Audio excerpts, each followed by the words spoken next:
Segera download Quran Tadabbur, tafsir dalam genggaman Anda. Bulan Ramadan adalah bulan Al-Quran.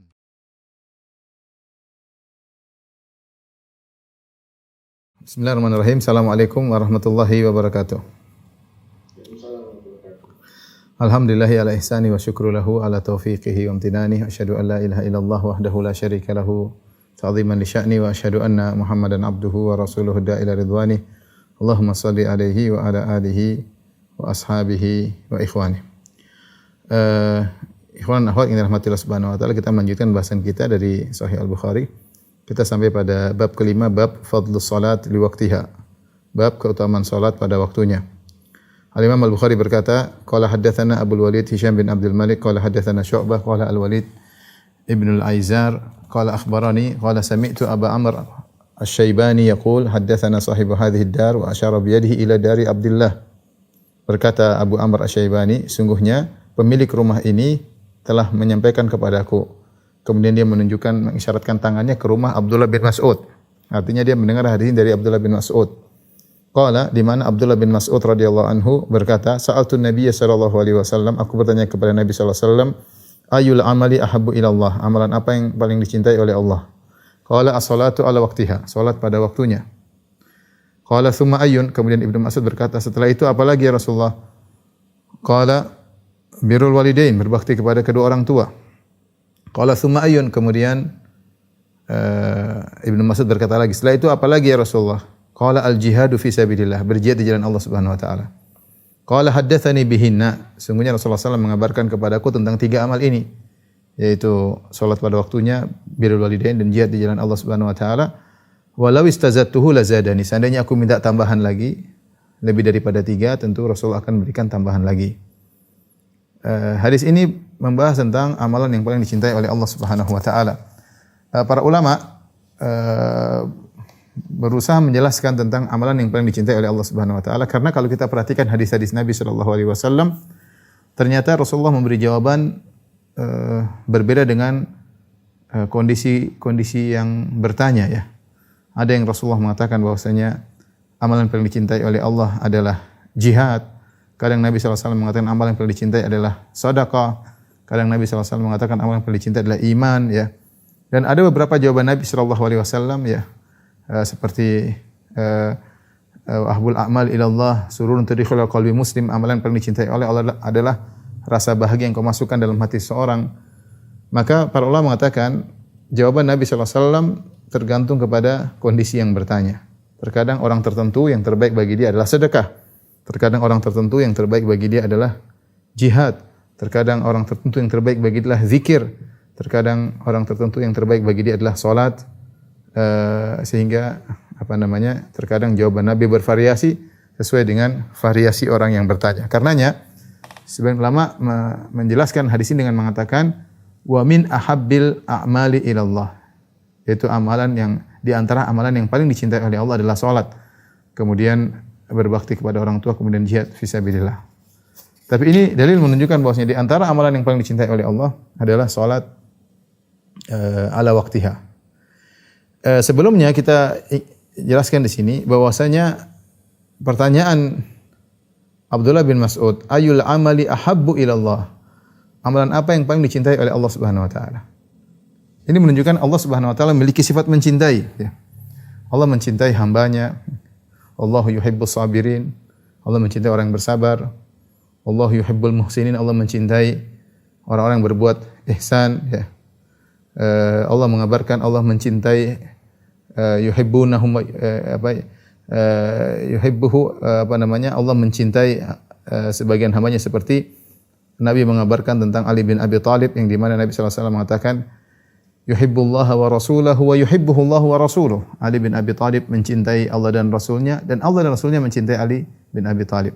Allah juga berfirman, may yartadda minkum an dinihi fasawfa ya'tillahu biqaumin yuhibbuhum wa yuhibbuna. Siapa yang murtad dari agamanya, maka Allah akan datangkan suatu kaum yuhibbuhum wa yuhibbuna, yang Allah mencintai mereka dan mereka juga mencintai Allah Subhanahu wa taala. Demikian juga selain Allah mencintai hamba-hambanya, Allah juga mencintai amalan. Ahabbul a'mali ila Allah, amalan paling dicintai oleh Allah. Sururun tudkhilul qalbi muslim, rasa senang yang dia masukkan kepada hati seseorang. Kemudian contohnya ini salat, ayul amali ahabbu ila Allah, amalan apa yang paling dicintai oleh Allah? Salat pada waktunya. Jadi ada amalan-amalan juga yang dicintai oleh Allah. Ada tempat-tempat yang dicintai oleh Allah Subhanahu wa taala, seperti ahabbul biqa ila Allah masajiduha, tempat yang paling dicintai oleh Allah adalah masjid-masjidnya, ya. Jadi Allah bisa mencintai hamba-hambanya, Allah bisa mencintai amalan-amalan salat tertentu, Allah bisa mencintai tempat-tempat tertentu. Seperti kota Mekah. Kata Nabi sallallahu alaihi wasallam, "Innaki la khairu ardillah wa ahabbu ardillah ila Allah." Wahai Mekah, engkau adalah negeri yang terbaik dan engkau adalah kota yang paling dicintai oleh Allah Subhanahu wa taala. Kalau bukan aku diusir oleh kaummu, tentu aku tidak akan keluar darimu, wahai Mekah. Jadi Allah mencintai dan Allah juga dicintai. Nah, sifat ini ditolak oleh ahlul bidah. Yang pertama kali menolak sifat mencintai adalah Ja'ad bin Dirham. Ja'ad bin Dirham di mana dia mengatakan, dia menolak firman Allah, "Wattakhadallahu Ibrahim khalila." Allah menjadikan Ibrahim sebagai kekasihnya. Dan ketika Allah menjadikan Ibrahim sebagai kekasihnya, berarti Allah mencintai Nabi Ibrahim. Apalagi khullah, khalil itu derajat cinta yang tertinggi.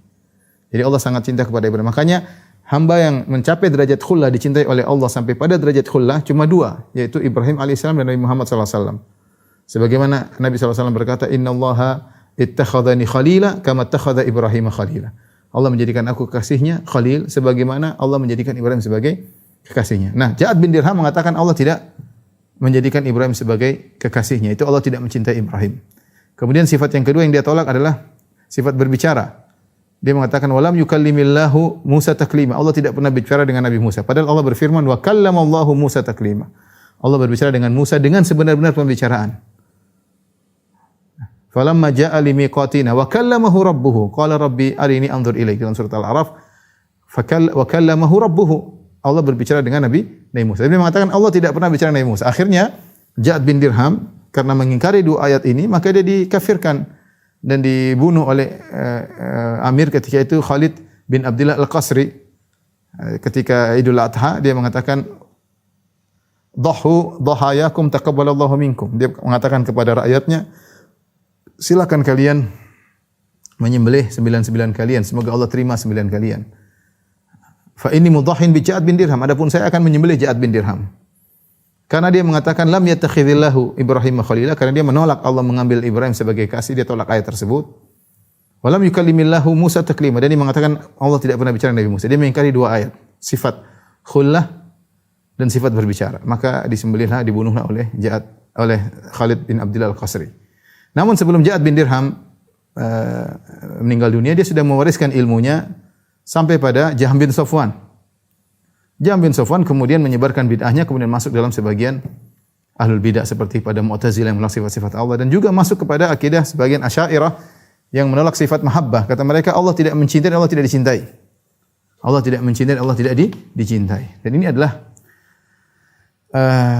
salah satu penolakan sifat yang sangat dirindukan oleh kaum muslimin. Kaum muslimin sangat senang kalau memiliki Tuhan yang mencintai hamba-hambanya. Dan kaum muslimin mencintai Tuhannya. Maka kita lihat orang awam sering berkata, kita mencintai Allah, Allah mencintai kita. Suatu hal yang biasa diucapkan oleh orang awam yang masih di atas fitrahnya. Sesuai dengan ayat-ayat dan hadis-hadis. Ini hadis, amalan apa yang dicintai oleh Allah? Allah mencintai, Allah dicintai, banyak sekali dalam hadis-hadis, dalam Al-Qur'an, ya. Tapi mereka kemudian terkena racun filsafat dan mengatakan kalau sifat mencinta berarti begini. Akhirnya mereka menolak sifat mencintai. Kemudian mereka mengatakan cinta maksudnya iradatus thawab, yaitu Allah menghendaki pahala bagi sang hamba. Beda. Menghendaki pahala dengan mencintai beda. Ini dua sifat yang berbeda. Mereka mentakwil sifat mencintai dengan sifat iradah, ya. Oleh karenanya mereka mengatakan Allah tidak bisa dicintai. Padahal di antara nikmat yang paling agung di akhirat kelak adalah apa? Melihat wajah Allah Subhanahu wa taala. Oleh karenanya di antara doa Nabi sallallahu alaihi wasallam, as'aluka ladzatan nadhar ila wajhik wa syauqa ila liqa'ik. Aku memohon kepada Engkau kelezatan mandang wajahmu. Ya Allah, dan kerinduan untuk bertemu denganmu, ya. Kerinduan untuk bertemu denganmu, ya. Di situ ada kelezatan karena cinta bertemu dengan Allah sehingga ingin melihat wajah Allah Subhanahu wa taala, ya. Oleh karenanya kecintaan seorang hamba kepada Rabbnya ini di antara hal yang memudahkan dia untuk apa? Untuk beribadah kepada Allah dengan khusyuk ya, dengan dengan baik ya. Jadi ini pembahasan panjang, saya hanya sekedar memberi isyarat-isyarat bahwasanya di antara sifat yang ditolak oleh kaum Asy'ariyah adalah sifat mencintai. Kata mereka Allah tidak mencintai dan Allah tidak bisa dicintai, dan ini menyelisih akidah Ahlussunnah wal Jamaah dan menyelisih ayat-ayat dan dalil-dalil dari hadis-hadis Nabi SAW. Dan repot memang orang Asy'ariyah menolak banyak sifatnya dalam Al-Quran. Dalam hadis, dalam Al-Quran Allah mengatakan dalam Al-Quran misalnya Allah mencintai, kata mereka Allah tidak mencintai. Dalam Al-Quran Allah mengatakan Allah marah, kata mereka Allah tidak marah ya.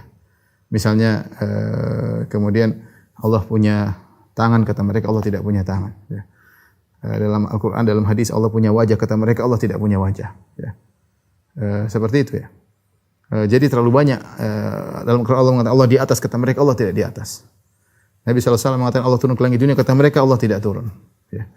Kata Allah dalam Al-Quran Allah wa jaa rabbuka wal malaku saffan, Allah datang, kata mereka Allah tidak datang. Dalam Al-Quran Allah mencintai dan dicintai, kata mereka Allah tidak mencintai, Allah tidak dicintai. Ya. Kata Allah ridha, kata mereka Allah tidak ridha. Kita bingung bagaimana ayat-ayat ini semua mau diapain? Ya. Dalam hadis disebutkan Allah tertawa, kata mereka Allah tidak tertawa. Ya. Dan semua hadis-hadis mereka takwil ya. Mereka takwil. Kata dalam Al-Quran Allah berbicara dengan suara yang didengar oleh Nabi Musa berbicara, sungguh kata mereka Allah tidak berbicara dengan pembicaraan, tapi Allah dengan bahasa jiwa. Repot kalau begini. Ya. Dalam Al-Quran disebut Allah melihat dan mendengar, kata mereka maksudnya melihat mendengar maksudnya mengilmui. Repot. Ini terus ayat-ayat semua ini teka-teki semua. Ya. Apa masalahnya kalau Allah mencintai? Kata mereka kalau Allah mencintai berarti Allah ada kecenderungan, Allah ada ini seperti manusia. Terus mencintai artinya apa? Berkehendak. Ya sama berkehendak. Manusia juga punya berkehendak. Berkehendak ada kecenderungan atau tidak? Ada. Kalau begitu kehendak Allah tidak sama dengan kehendak manusia. Kita bilang sama juga. Cinta Allah tidak sama cinta manusia. Kenapa Anda menetapkan sifat kehendak? Anda menolak sifat mahabbah, sifat mencintai. Anda takwil sifat mencintai dengan sifat berkehendak.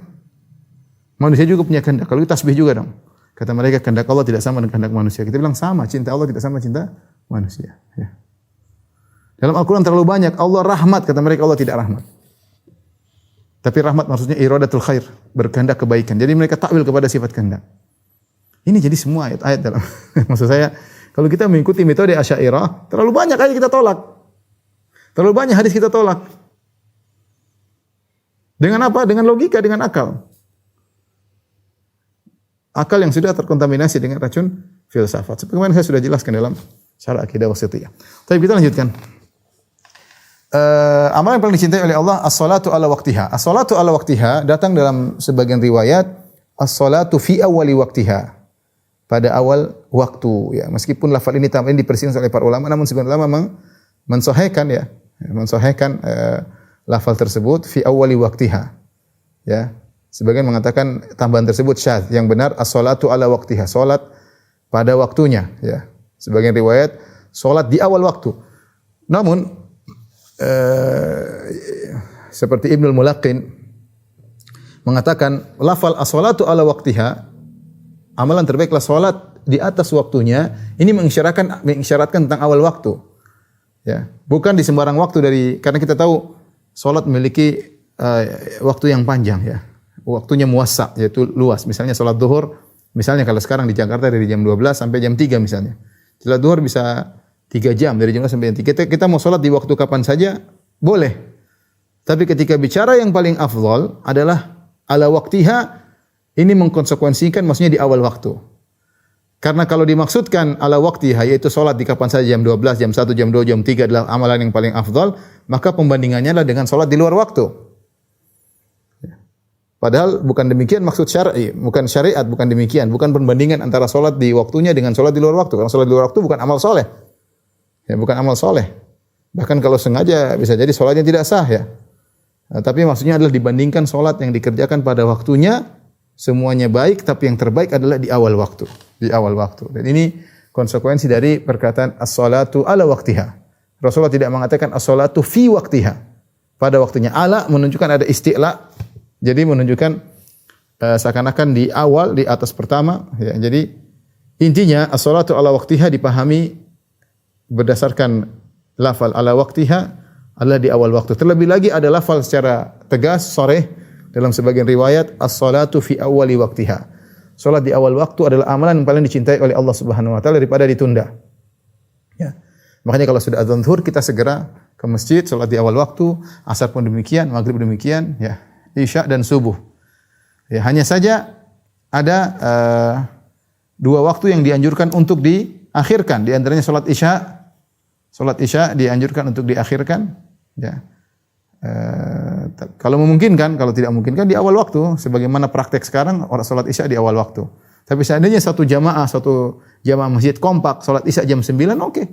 Salat isya jam 10, oke, tapi itu memberatkan zaman sekarang, ya. Ya. Adapun ibu-ibu mereka bisa mempraktekkan salat isya di akhir waktu, diakhirkan misalnya jam 10, jam 9, ya. Itu lebih afdal. Tapi kalau takut ketiduran mending di awal waktu. Jadi semua salat dianjurkan di awal waktu kecuali salat isya. Salat isya dianjurkan untuk diakhirkan waktunya, ya. Demikian juga nanti akan datang pembahasannya tentang salat zuhur yang di musim panas, kalau sangat panas maka dianjurkan untuk ditunda menjelang asar agar panas mulai turun, ya. Jadi intinya seorang berusaha salat di awal waktu. Semakin di awal waktu semakin baik. Kemudian Ibnu Mas'ud bertanya lagi, "Summa ayun?" Kemudian amal apa yang paling dicintai lagi setelah salat pada waktunya? Qala birrul walidain, berbakti kepada kedua orang tua.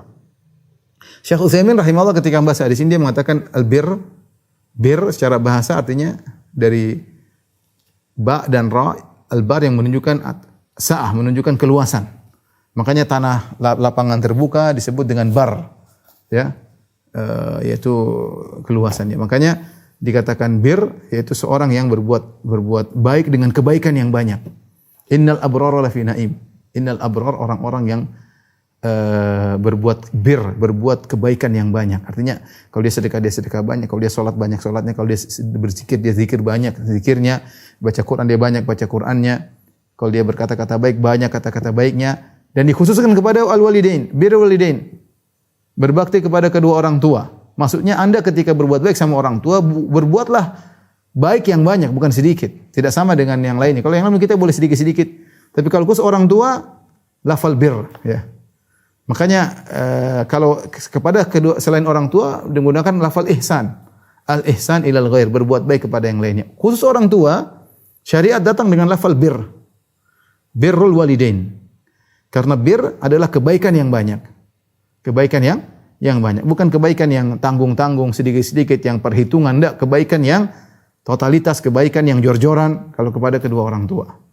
Maka disebut dengan bir, khusus kepada kedua orang tua. Makanya ketika ada seorang minta izin untuk berjihad kepada Nabi SAW, Nabi SAW berkata, "Ahayyun walidak?" Apakah kedua orang tuamu masih hidup? Dia mengatakan, "Na'am ya Rasulullah, masih hidup." Maka Nabi SAW mengatakan, "Fa fihima fajahid." Maka berjihadlah engkau dalam berbakti kepada kedua orang tuamu. Nabi menamakan berbakti kepada orang tua dengan jihad. Ya, karena butuh perjuangan untuk berbakti kepada orang tua. Pengorbanan harta, harus ada harta yang dikeluarkan, pengorbanan waktu, harus waktu yang dikorbankan untuk bisa berbakti kepada orang tua, ada tenaga, ya, harus dikorbankan untuk berbakti kepada orang tua. Terkadang emosi harus dikorbankan, harus mengalahkan ego, menahan amarah, demi untuk berbakti kepada orang tua. Maka butuh jihad berbakti kepada orang tua. Jadi sekali lagi saya ingatkan lafal bir itu lafal khusus kedua orang tua. Karena kalau orang disuruh berbakti sama orang tua bukan sekedar berbakti sekedarnya, enggak, tapi harus totalitas.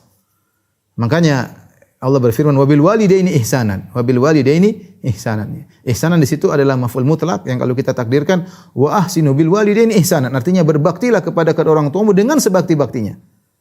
Jadi perintah berbakti kepada orang tua bukan sekedar berbuat baik sekedarnya, ya, enggak. Allah menyuruh kita untuk totalitas dalam berbakti kepada kedua orang tua. Anda yang masih punya orang tua berbakti dengan sebaik-baiknya. Masih ada pintu, apalagi kalau masih dua orang tua, masih ada dua pintu surga. Anda bawa ke rumah dua pintu surga, nanti tinggal masuk dalam surga melalui dua pintu tersebut. Yang masih punya ayah, masih punya ibu, kesempatan untuk berbakti sebelum lewat kesempatan tersebut, ya. Oleh karenanya birrul walidain adalah amalan yang sangat luar biasa. Kemudian Ibnu Mas'ud berkata lagi, "Tsumma ayun?" Kemudian apalagi ya Rasulullah? Qala al-jihadu fi sabilillah, jihad di jalan Allah Subhanahu wa taala. Jihad pada level ketiga, pertama salat pada waktunya, kedua birrul walidain, ketiga adalah jihad fi sabilillah. Timbul pertanyaan, ya Ustaz, bukankah jihad lebih berat daripada salat pada waktunya, daripada berbakti kepada kedua orang tua? Ibnu Hajar menyinggung hal ini, ya, dia menyatakan benar, ya. Beliau berkata di akhir pembahasan hadis ini, ya, jihad memang luar biasa, ya. Tetapi illa anna sabra 'ala al-muhafazati 'ala salawati wa adaiha fi awqatiha wal muhafazati 'ala birrul walidain amrun lazim mutaqarrirun daim.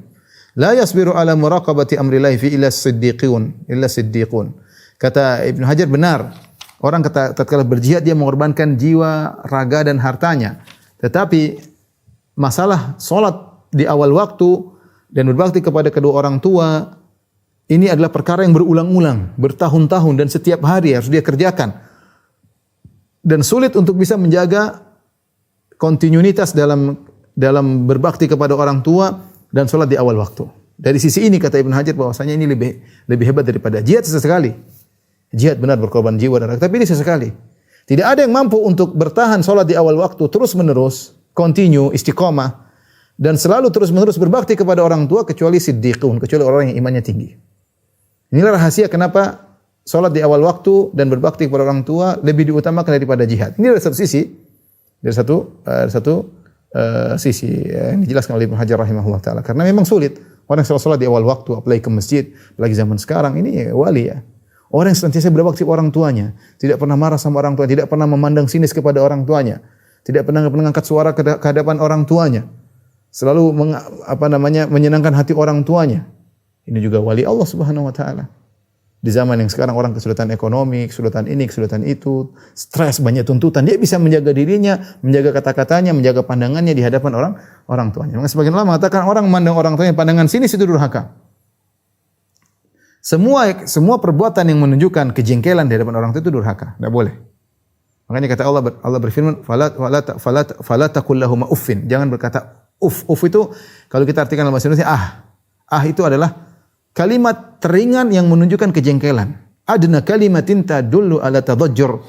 Kalimat yang paling rendah yang menunjukkan akan kejengkelan. Makanya memandang sinis orang tua dengan pandangan sinis itu juga adalah bentuk durhaka. Nah, orang yang bisa bertahan bertahun-tahun berbakti kepada orang tuanya, tidak menjaga lisannya, tidak menyakiti hati orang tuanya, tidak memandang sinis kepada orang tuanya, bersabar, dia berjihad dengan waktunya untuk berbakti kepada orang tua, dengan duitnya dia tidak perhitungan, kemudian dengan waktunya, kemudian dengan perasaannya, ini orang luar biasa. Lebih afdal daripada jihad fisabilillah. Lebih afdal daripada jihad fisabilillah. Makanya ketika ada orang minta izin untuk jihad, Nabi mengatakan dua orang tua masih hidup, kata dia masih ya Rasulullah. Fa fihi ma fajahid, maka berjihadlah dalam rangka berbakti kepada kedua orang tuamu. Kemudian kata Ibnu Mas'ud radhiyallahu taala anhu, haddatsani bihinna Rasulullah sallallahu alaihi wasallam law istazattuhu lazadani. Rasulullah telah menyampaikan kepadaku tiga perkara ini, seandainya aku minta tambahan tentu Nabi akan beri tambahan. Artinya Ibnu Mas'ud mengatakan, kalau seandainya Ibnu Mas'ud mengatakan, kemudian apa ya Rasulullah? Kemudian apa ya Rasulullah? Kemudian apa? Rasulullah akan jawab terus. Karena dia tahu bagaimana, Ibnu Mas'ud tahu bagaimana baiknya Nabi sallallahu alaihi wasallam, tidak pernah pelit ilmu. Ya. Tidak pernah pelit ilmu. Rasulullah SAW dermawan dalam segala hal, bahkan dermawan dalam ilmu. Makanya ketika ada seorang bertanya kepada Nabi tentang air laut, bolehkah berwudu dengan air laut? Lihat, orang bertanya, ya Rasulullah, inna narkabul bahra wa nahmilu ma'ana al-qalilal minal ma'. Fa in tawadda'na bihi atishna, afa natawadda'u bima'il bahr? Ya Rasulullah, kami naik kapal berlabuh di atas lautan dan kami bawa sedikit air minum, ya, tapi tidak banyak. Kalau air minum ini kami gunakan untuk berwudu, maka kami akan habis, tidak bisa buat minum. Bolehkah kami berwudu dengan air laut? Ya, mereka ragu tentang air laut karena air laut sangat asin, tidak sama dengan air tawar lainnya. Timbul pertanyaan bagi mereka, ya Rasulullah, bolehkah kami berwudu dengan air asin, air laut? Jawabannya kan boleh atau tidak. Kalau Rasulullah mengatakan boleh, oke. Rasulullah bilang tidak boleh, oke, selesai. Tapi lihat bagaimana jawaban Nabi SAW. Jawaban Nabi ternyata lebih daripada yang ditanyakan. Kata Nabi SAW, huwa tahuru ma'uhu al-hillu maitatuhu. Kata Nabi SAW, air laut itu suci dan mensucikan. Artinya boleh digunakan untuk berwudu, untuk mandi junub. Bukan jawaban untuk wudu saja, boleh buat mandi junub. Dia karena suci untuk menghilangkan najis.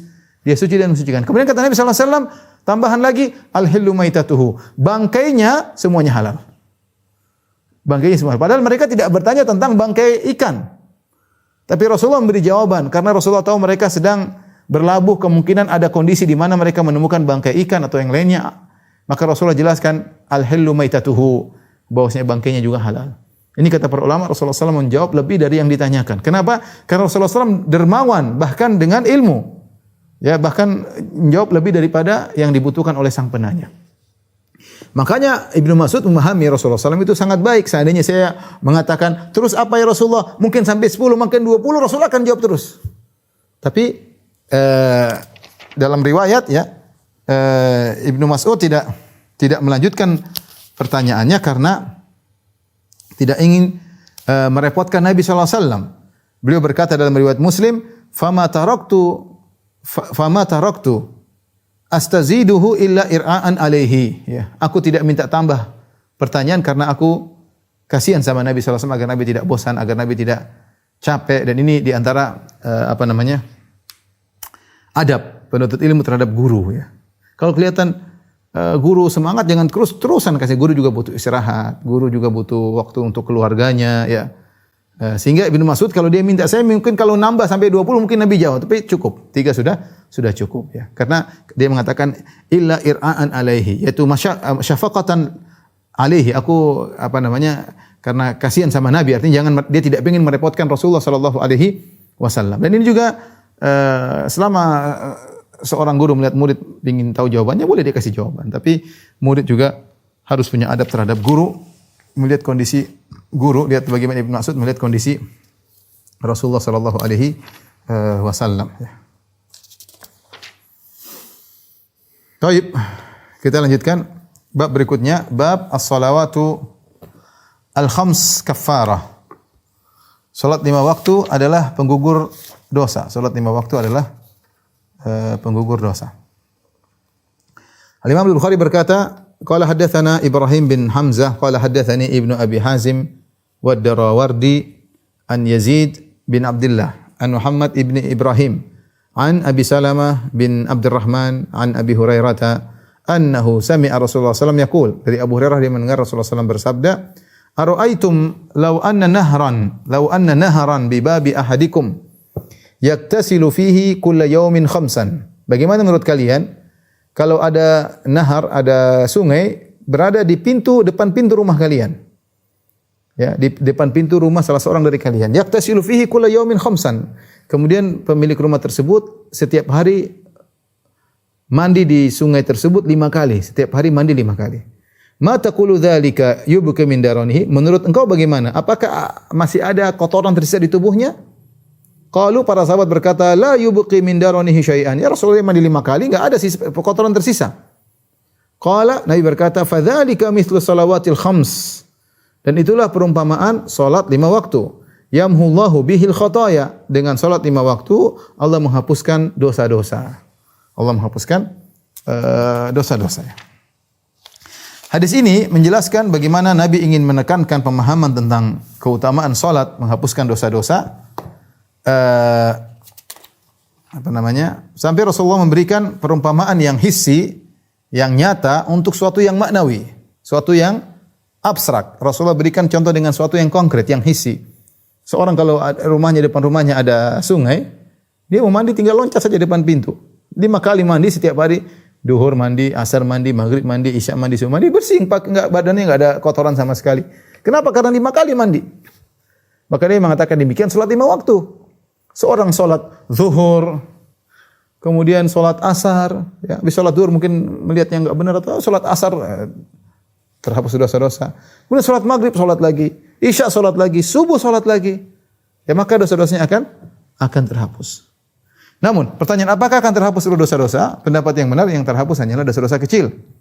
Dosa-dosa kecil karena dosa besar harus dengan taubat, Al-Bulqini gurunya Imam Al-Bukhari, Imam Ibnu Hajar rahimahullah taala mengatakan Guruku Al-Bulqi ini mentafsir tentang hal ini. Perhatikan sini. Kondisi seseorang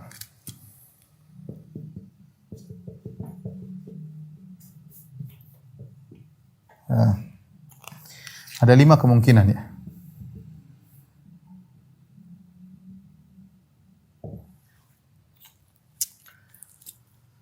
Yang pertama, dia tidak punya dosa sama sekali.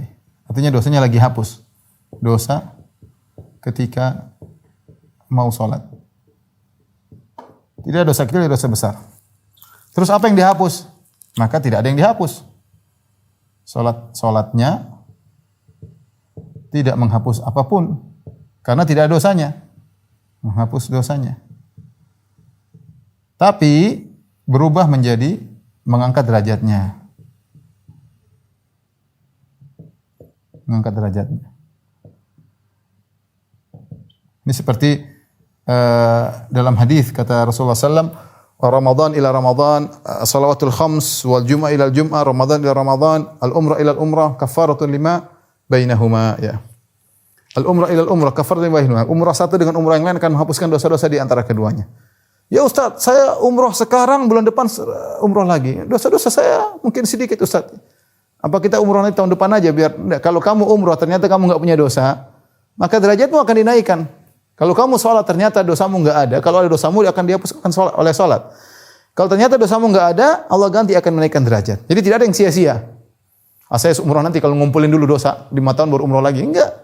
Kapan kamu umrah kamu tidak punya dosa atau dosamu sedikit sementara pahala yang sangat banyak, maka derajatmu dinaik. Kalau seandainya ada seorang ketika mau sholat dia tidak punya dosa sama sekali, maka sholat yang dia lakukan tidak menghapuskan dosa karena dia tidak ada dosa, tapi akan mengangkat derajatnya. Ini kondisi yang pertama. Yang kedua, dia melakukan dosa-dosa kecil, tapi tidak israr. Itu tidak terus-terusan, tidak terus-terusan. Maka ini solatnya akan menghapus dosa-dosanya. Solatnya akan menghapus dosa-dosa kecilnya.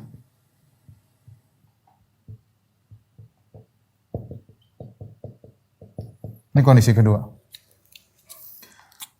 Kondisi ketiga, dia melakukan dosa kecil tapi terus-terusan, yaitu israr. Maka bagaimana? Beda kalau ini dosa tapi tidak terus-terusan, yang ini diampuni. Ini dia terus-terusan dosa kecil tapi terus-terusan dia betah dosa kecil tersebut ya.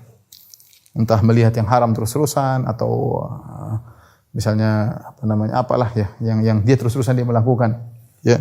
Nonton bioskop tapi terus-terusan dan macam-macam ya. Intinya bagaimana? Maka khilaf ya. Jika dianggap bahwa israr alal saghirah, terus-terusan dalam dosa kecil adalah dosa besar, maka tidak dimaafkan.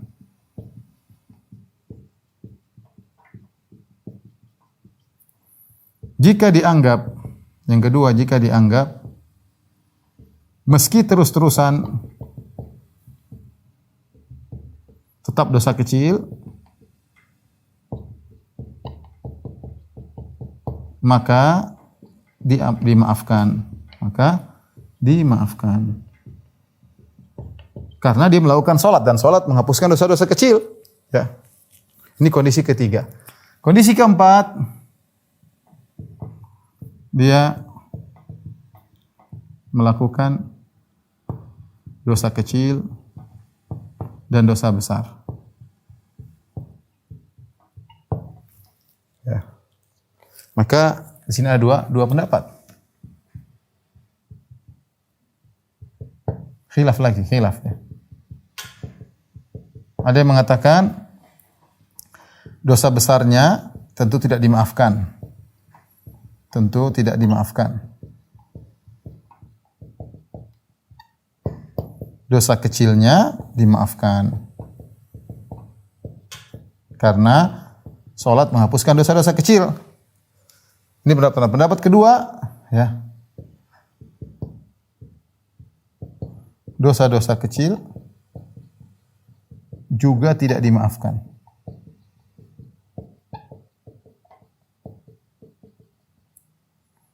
Karena syarat dimaafkan dosa kecil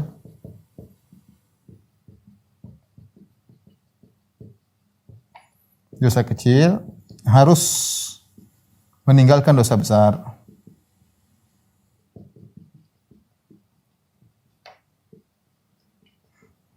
Meninggalkan dosa besar, ya. Kalau ternyata, dan ini pendapat yang lebih kuat karena ini lebih cocok dengan mafhum mukhalafah. Karena Allah berfirman, "In tajtanibu kaba'ira ma tunhauna anhu nukaffir ankum sayyi'atikum." Kalau kalian menjauhi dosa-dosa besar, kalian akan diampuni dosa-dosa kecil kalian, ya. Waladzina tajidu Nabi juga mengatakan majtunibal kaba'ir, bahwasanya salat akan menghapuskan dosa-dosa jika dijauhi dosa besar. Jika tidak dijauhi dosa besar, berarti dosa-dosa kecil juga tidak diampuni. Dan ini pendapat yang lebih kuat, pendapat yang kedua ini yang lebih benar. Pendapat yang keempat atau kondisi yang keempat, ya, dia melakukan banyak dosa besar, ya, maka salatnya tidak bisa menggugurkan dosa-dosanya karena dosa besar. Ini 5 kondisi yang seorang berkaitan dengan salat, ya.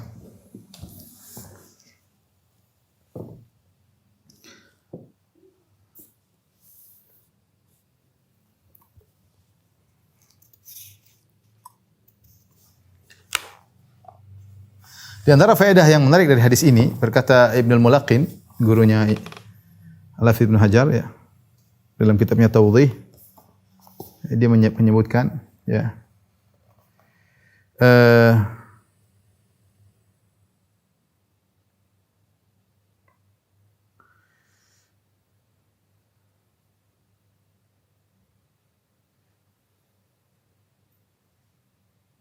dia mengatakan innama yukaffirul wudhu adz-dzunuba li'annahu yuradu bihi salat. Perhatikan.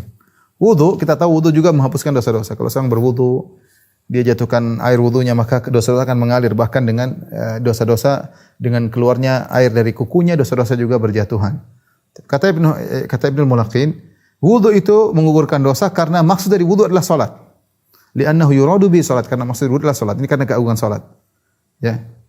Kemudian kama tuliba bil murad wa huwa salat, karena yang dimaksud adalah salat. Wa dzalika aqwa fit takfir. Dan salat lebih lagi menggugurkan. Kalau wudu saja, maksudnya logikanya begini. Kalau wudu adalah sarana untuk salat, wudu saja bisa menghapuskan dosa-dosa, apalagi salatnya. Maka salat lebih kuat lagi dalam menghapuskan dosa-dosa. Wa aula bil isqat, lebih mudah untuk menggugurkan dosa-dosa. Kama yutahhirul ma'al wasakh, sebagaimana air menghapuskan kotoran, apalagi salat 5 waktu, 5 kali mandi. Kemudian beliau berkata, "Fakadzalika yudhibul humuma wal ghumuma dakhilata 'alal abdi aidan." Salat juga akan bukan hanya menghapuskan dosa-dosa, tapi akan menghapuskan kegelisahan dan kesedihan yang masuk dalam dada manusia. Fa innal humuma asluha adz-dzunub. Karena kegelisahan itu semua berasal dari dosa. Berasal dari dosa. Artinya apa? Kalau orang banyak salat, banyak dosa yang berguguran. Kalau dia sudah banyak salat, banyak dosa berguguran, maka akan kepergian kesedihannya akan banyak semakin hilang. Kegelisahannya, gundah gulananya akan berkurang. Makanya Allah mengatakan wasta'inu bis-sabri was-salat. Jadikanlah salat dan sabar sebagai penolong, menghilangkan kesedihan, mengurangi duka nestapa, mengurangi penderitaan. Karena itu semua berasal dari dosa. Kalau dosanya terhapuskan, maka kesedihan pun akan hilang. Ini faedah yang indah dari Ibnul Mulaqin. Taib.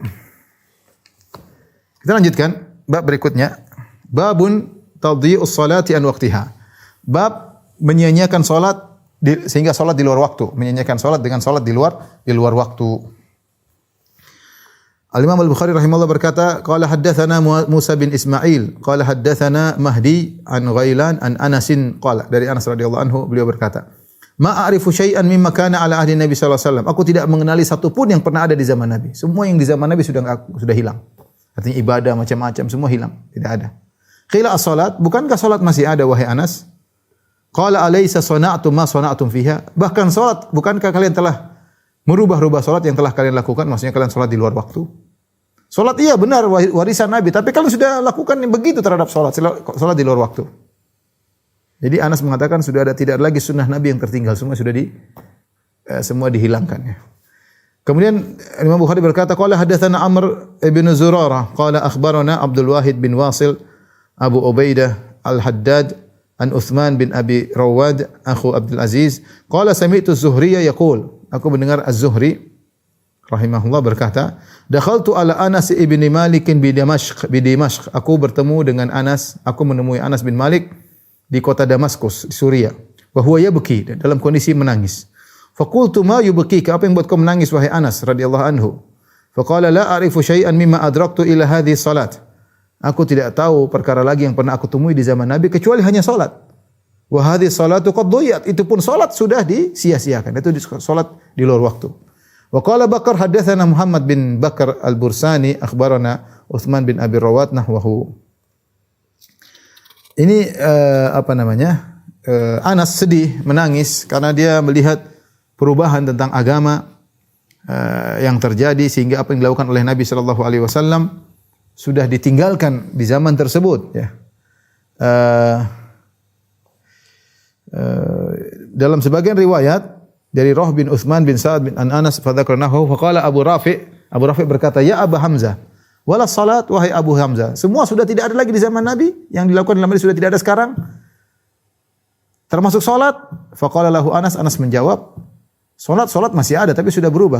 Kata Anas, qad alimtum ma sa'ana al-Hajjaj fi salat, kalian sudah tahu apa yang dilakukan Hajjaj terhadap salat, yaitu Hajjaj salat Jumat sampai di luar waktu, Jumatnya sampai di waktu sore dia salat Jumat.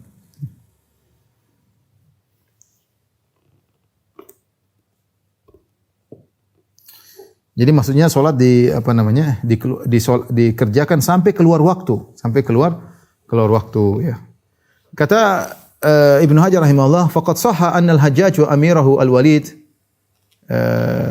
bin Abdul Malik ya, telah sahih bahwasanya Hajjaj bin Yusuf Ats-Tsaqafi dan amirnya ketika itu Walid bin Abdul Malik, dan selain mereka berdua itu dari Umara Bani Umayyah ya, kanu yuakhiruna salat an waqtiha. Mereka mengakhirkan salat sampai keluar waktu, yaitu salat zuhur dikerjakan waktu asar. Wal atharu fi dzalika masyhura, dan riwayat-riwayat tentang hal ini sangat masyhur.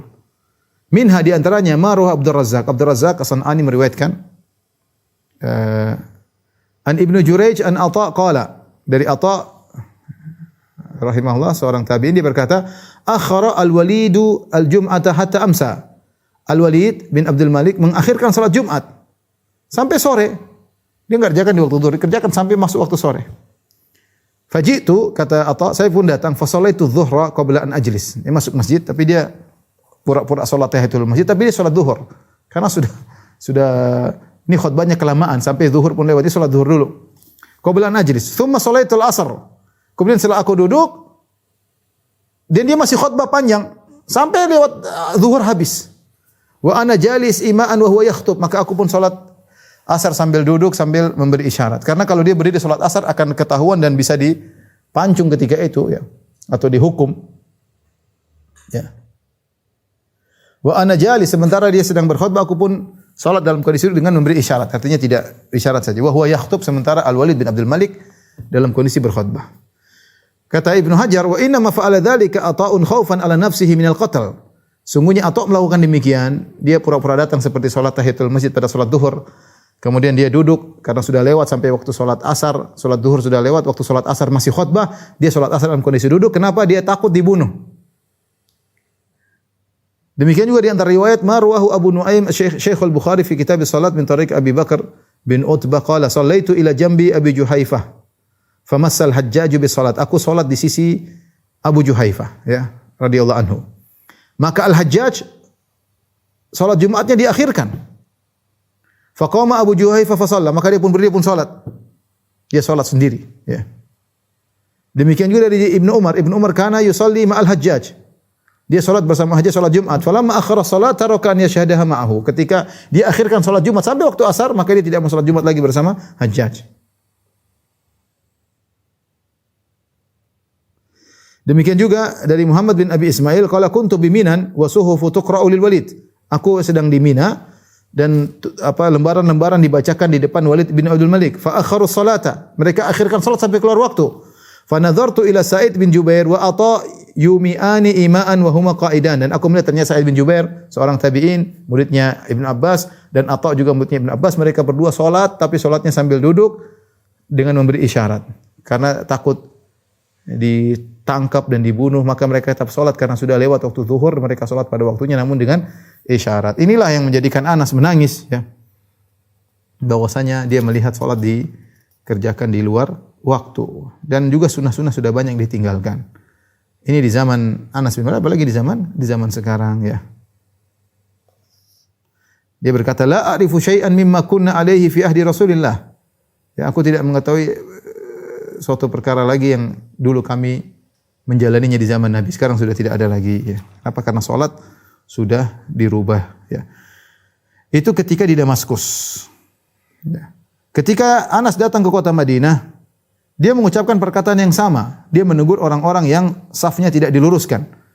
Dia mengatakan, ma angkartu syai'an illa annakum la tuqimunas sufuf. Aku tidak mengingkari kalian kecuali kalian itu kalau salat safnya tidak ditegakkan, tidak dirapatkan, tidak diluruskan, ya. Jadi Anas di Damaskus mengingkari para umara, para gubernur yang mengakhirkan salat Jumat sampai, karena orang kumpul baca khutbah sampai lama sampai asar baru salat Jumat. Di Madinah dia mengingkari orang salat tidak meluruskan saf. Baik. Pembahasan terakhir yang kita sampai pada kesempatan kali ini adalah bab al-musalli yunaji rabbahu azza wa jalla. Bahwasanya orang yang sedang salat dia sedang bermunajat kepada Rabbnya. Bermunajat itu apa? Berbicara dua-duaan, namanya munajat. Munajat diambil kata najwa. Najwa adalah tempat yang tinggi, yang makan murtafi'. Seakan-akan seorang lagi khusus di situ berdua dengan orang yang dia berbicara, ya. Makanan murtafi'an maksudnya tempat spesial agak tinggi, itu namanya najwa dalam bahasa Arab. Artinya seorang ketika sedang salat dia sedang berdua-duaan dengan Allah Subhanahu wa taala, sedang bermunajat, ngobrol berdua. Itu namanya munajat. Al-Imam Al-Bukhari meriwayatkan, qala haddatsana Muslim bin Ibrahim qala haddatsana Hisham an Qatadah an Anasin qala, dari Anas beliau berkata, qala Nabi sallallahu alaihi wasallam, Rasulullah SAW bersabda, inna ahadakum idza shalla yunaji rabbahu. Sungguhnya salah seorang dari kalian ketika sedang salat dia sedang bermunajat dengan Rabbnya.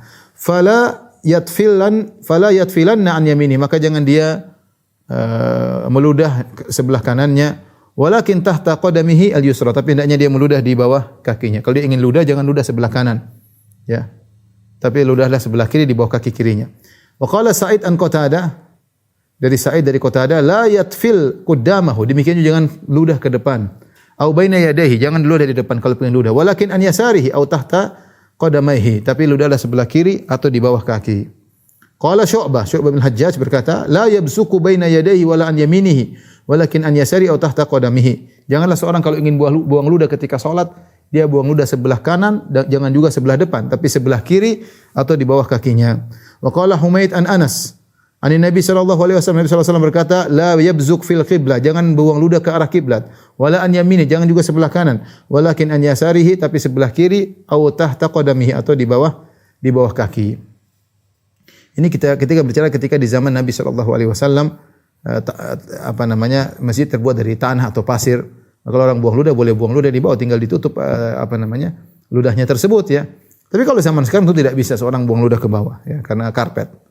Buang ludah ke kiri juga ada tetangganya sebelah merasa terhina diludahin. Caranya bagaimana? Caranya dia ambil tisu, atau kalau dia mungkin di bajunya, kalau memang karena mengganggu dia bisa buang di bajunya, tidak jadi masalah, ya. Tidak jadi masalah. Tapi jangan buang ke depan, jangan buang ke kanan, ya. Yang bisa dipraktekkan sekarang, masjid sekarang ada karpetnya, bersih, maka seorang pakai tisu kalau dia harus buang ludah mengganggu, atau dia buang ingus karena mengganggu, dia buang di tisunya kemudian dia simpan tisunya. Tidak jadi masalah. Itu gerakan yang diperlukan, ya. Yang jadi perhatian kita di sini, ya, adalah Nabi berkata, inna ahadakum idza shalla yunaji rabbahu. Kalau dia sedang salat maka dia sedang bermunajat dengan Rabbnya, ya. Bermunajat dengan Rabbnya, ya. Kata Ibnul Mulaqqin tentang hadis ini, "Tsummal haditsu dalun ala tafdhilis salati ala sairil a'mal." Hadis ini menunjukkan bahwasanya salat adalah amal yang terbaik dari amalan-amalan yang lain. Kenapa? Li'annal munajat la tahsulu illa fiha khassatan. Karena terjadinya munajat, berbicara berduaan dengan Allah tidak terjadi kecuali dalam ibadah salat. Fayambaghi istihdharun niyyah. Kalau begitu jangan lupa menghadirkan niat. Konsentrasi, khusyuk. Waluzumul khusyuk, berusaha untuk khusyuk. Wa tarkul arid, dan semua hal yang bisa mengganggu dia hilangkan karena dia sedang bermunajat dengan Rabbul Alamin. Ya. Ya. Kemudian wa ma ahsana qaulu ba'd salihin. Wa ma ahsana qaula ba'd salihin, betapa indah perkataan sebagian salihin, dia berkata, "Idza qumta ila salati fa'lam anna Allaha muqbilun 'alaik." Jika engkau sedang salat, maka ketahuilah Allah sedang menghadap engkau. Fa'aqbil ala man huwa muqbilun 'alaik. Maka konsenlah kepada Allah yang konsen juga denganmu.